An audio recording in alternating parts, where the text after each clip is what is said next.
Dek, setelah ini, ibu kita bawa ke kota saja, ya?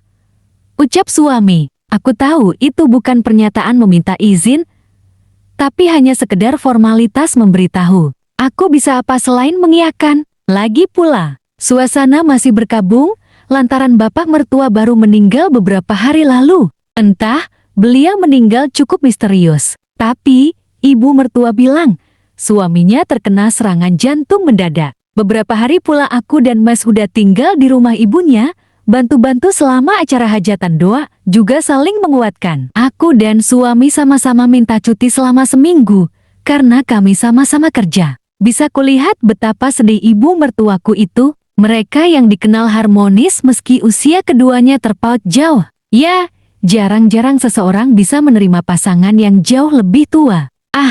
Aku saja sampai kaget awal ketemu 2 tahun yang lalu, kupikir ibu Mas Huda adalah kakaknya. Kami tahu, ibu mertua sangat mencintai suaminya. Itu kenapa ia terlihat sangat terpukul. Atas alasan itu kuizinkan ibu Mas Huda ikut tinggal di rumah kami. Ya sudahlah Mas, mau gimana lagi? Kasihan juga ibu kalau harus sendiri di desa. Jawabku. Lagi pula kedua orang tuamu sudah meninggal, jadi tak mungkin ada kecemburuan kala kami merawat ibu Mas Huda. Aku hanya ada Mas Danu kakakku sebagai keluarga. Makasih ya. Kamu memang istri berbakti. Mas Huda mengusap rambutku, lalu beranjak pergi menemui ibunya. Pasti dia akan memberitahu mengenai hal ini. Sementara itu, ku teruskan kesibukan memasak untuk makan malam. Namun, beberapa kali menengok ke arah kamar ibu. Kenapa tampaknya lama sekali mereka bicara? Tapi ya sudahlah, mereka perlu waktu untuk saling menguatkan. Keesokan harinya, kami akhirnya berangkat ke kota. Wah, akhirnya aku ke kota. Ceplos ibu mertua ketika membanting bokongnya ke kursi belakang. Mataku melebar seketika mendengar itu. Apa aku tak salah dengar? Dengan nada senang dan lega, ibu mengucap senang ke kota. Namun, sepertinya ibu sadar aku menatap heran padanya. Hingga ia tersenyum canggung. Maksud ibu senang ada temannya Nai. Oh, aku membulatkan mulut, lalu tersenyum tipis. Tak mau juga membuat ibu tersinggung karena aku tak mempercayainya. Memang seharusnya aku tak reaktif begini. Jadinya ibu salah tingkah. Setelah 4 jam perjalanan yang kami tempuh, akhirnya mobil kami sampai di kota, rumah kami berada. Kami semua lelah dan berencana langsung istirahat saja, karena tadi di jalan kami juga sudah makan malam. Namun, Mas Huda tak juga datang ke kamar, hingga kuputuskan untuk tidur saja duluan. Barangkali dia sedang memijit dan menemani ibunya di kamar. Hingga tengah malam aku terbangun, Mas Huda tidak ada di sisiku. Aneh sekali dia. Apa dia tak langsung tidur tadi, nonton televisi dan tertidur di sofa? Entahlah, kuputuskan menunaikan hajatku saja ke toilet, lalu ke dapur untuk minum. Ruang tengah hingga ke depan tampak gelap karena lampu dimatikan. Aku terus berjalan ke dapur tanpa peduli. Lalu kembali ke lantai atas. Tadinya aku ingin berjalan lurus ke kamar ibu yang terletak 10 meter dari tangga, karena sepertinya ada pergerakan di sana. Apa ibu belum tidur? Sudahlah, aku istirahat dan bekerja besok. Hingga ku tinggalkan dan berjalan lurus ke atas. Aku terlalu lelah, tak kuat jika harus cari perhatian ibu mertuaku sekarang. Besok-besok sajalah.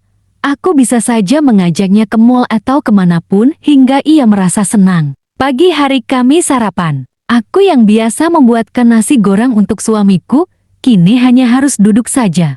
Karena ibu sudah membuatkan mendoan kesukaan suami. Ini baru enak. Nanti kamu belajar masak mendoan sama ibu ya Nai. Mas Huda bicara dengan mulut penuh. Ibu menyambut pujian suamiku dengan senyum-senyum. Kan sudah ada ibu dah. Biar saja Nar fokus ke kerjaannya. Aku senang ibu terkesan membelaku.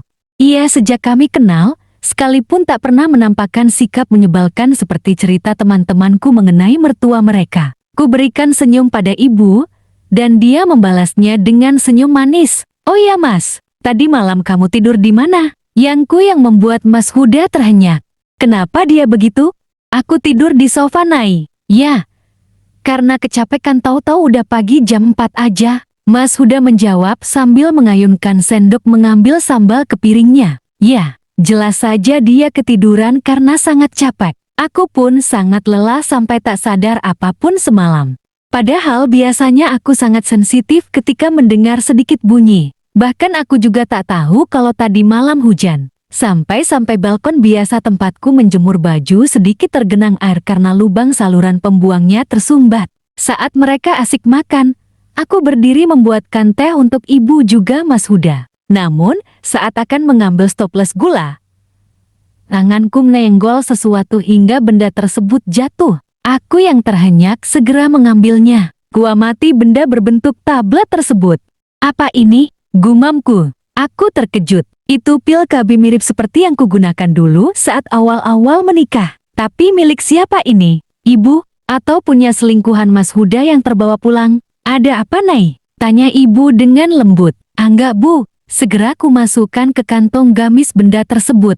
Aku harus mencari tahu. Tidak mungkin punya ibu. Jadi pasti ini punya kamu kan, Mas? Awas saja kamu, Mas. Aku akan mencari tahu dan mengejar bahkan sampai ke lubang semut wanita selingkuhanmu. Rasanya tak bisa konsen kerja hari ini, gara-gara pil yang berada dalam genggaman. Apa yang mesti kulakukan sekarang untuk mencari tahu? Belum terbukti milik Mas Huda saja, hatiku terasa nyeri. Bagaimana nanti jika benar-benar kutemukan bukti jelas? Apa yang bisa kulakukan? Tidak, aku tidak akan kuat hidup menghadapi ini. Lebih baik kubunuh saja keduanya, terutama pelakor itu. Astagfirullah. Aku mendesah panjang, memberi ruang agar hilang sesak di dada. Pantas saja sudah sebulan ini Mas Huda menghindari. Minggu biasa kami melakukan sampai minimal 3 kali, tapi sebulan ke belakang Mas Huda hanya memberi nafkah batin sekali dalam seminggu. Bahkan minggu terakhir dia sama sekali tak menyentuh. Kupikir karena kematian ayah mertua. Apa karena dia sudah lelah setelah memuaskan perempuan lain? Kalau minggu terakhir mereka bertemu, berarti perempuan itu ada di desa. Tapi siapa? Apa perlu aku ke desa untuk menyelidikinya? Nair, suara Rena membuyarkan lamunanku. Ya, ditunggu bos toh, ngelamun lo. Ucap perempuan berusia 25 tahun itu sembari menaikkan sebelah bibirnya. Oh iya, aku segera menyimpan pil KB dalam genggaman. Rena kembali bersuara. Lo kabel lagi, Nay? Enggak. Maksudku iya, aku harus menyembunyikan ini dari Rena atau siapapun juga. Pasti akan sangat malu jika benar suami selingkuh dan orang lain tahu. Aku akan terhina dengan tuduhan tidak bisa memuaskan dan membahagiakan suami. Oh tidak, lalu dicap wanita bodoh yang bisa diperdaya laki-laki. Benar-benar memalukan. Tok tok tok, ku ketuk pelan pintu ruangan bos. Ayah, Nay, masuklah. Pria tampan yang tengah sibuk dengan berkas di tangan itu memintaku masuk. Ia hanya melirik sekilas. Ya Pak, saya masuk dan meletakkan laporan mingguan di atas meja. Seperti biasa, aku akan berdiri seperti patung hingga bosku selesai memeriksanya. Setelah tak ada kekurangan atau cacat laporan, maka aku akan bebas tugas dan bersantai di akhir pekan. Oke, mari kita periksa. Bos mendesah panjang. Ia tampak lelah. Dengan senyum yang dipaksa untukku itu bos masih terlihat berwibawa. Beruntung sekali kamu, bisa menikah dengan Anggara. Kalau saja dulu tak ada kesalahpahaman dan kami tak putus, pasti sekarang aku yang menikah dengannya. Awalnya memang memalukan bekerja jadi bawahan mantan. Tapi untungnya Anggara adalah pria baik sejak dulu. Bahkan ketika tahu sekretaris barunya kala itu adalah aku. Coba saja dia jahat dan dendam padaku yang menganggapku sebagai pengkhianat, pasti aku akan dipecat bahkan di hari pertama bekerja. Dan selama setahun kami kerja bersama, semua berjalan baik-baik saja. Tak ada cinta lokasi ataupun CLBK yang meruntuhkan rumah tangga masing-masing kami. Ya, bisa dibilang kami adalah tipe orang yang setia. 5 tahun pacaran, Anggara tak pernah berselingkuh. Begitupun aku, hingga petaka datang dan merusak hubungan kami.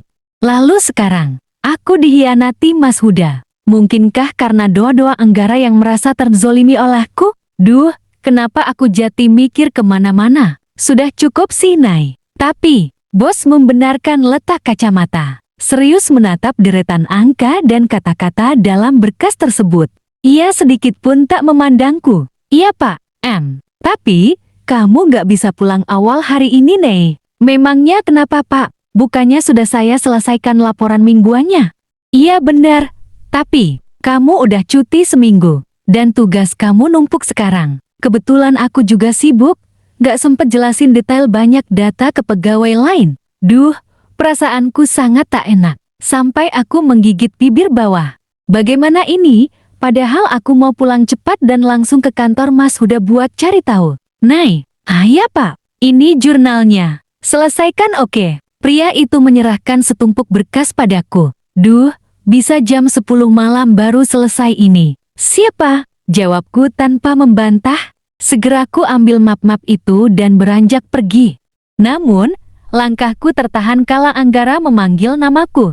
Nay, ya Pak, aku berbalik, menatap pria yang ternyata juga menatapku. Bagaimana mertuamu? Kalau memang perlu waktu lebih untuk cuti harusnya kamu bilang saja. Aku akan memberikannya. Hei, ada apa dengan tatapan itu? Kenapa ia memiliki mata yang teduh seperti dulu? Enggak Pak, terima kasih. Aku segera berbalik dan keluar, takut tergoda. Selama ini kami tak pernah bicara masalah pribadi. Lagian itu bos, sok-sokan perhatian. Lucu juga dia ini, katanya mau ngasih cuti lebih, tapi ngasih kerjaan numpuk begini. Benar-benar kentara kalau cuma basa-basi. Melihatnya saja sudah buat aku olang. Setelah meletakkan map-map ke atas meja, akhirnya aku putuskan menelepon Sinta, temanku yang kebetulan kerja satu kantor dengan Mas Huda. Setidaknya aku harus punya informan di sana. Halo Sin, Assalamualaikum. Iya Nay, Waalaikumsalam. Bla bla bla bla bla bla. Waduh, iya, tenang deh. Kargo isi full segala kuota dan biaya alat tempurnya. Ya, oke Nay. Apa sih yang nggak buat kamu? Bagus. Aku tersenyum lisik. Jangan kamu pikir karena aku sibuk gak bisa awasin kamu Mas. Aku punya mata-mata di mana-mana. Oke, semangat Naira. Kita selesaikan pekerjaan ini dan menangkap basah Mas Huda.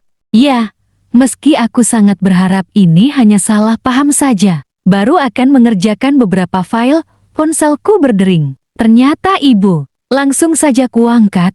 Ibu yang baik hati itu menanyakan kabarku. Namun, baru bicara sebentar. Terdengar suara Ana di ujung telepon. Hui, Bu, apa ibu sakit? Next, sudah tamat di KB MIPP. Judul, Hilka bemilik ibu mertua. Akun, Wafafarha 93.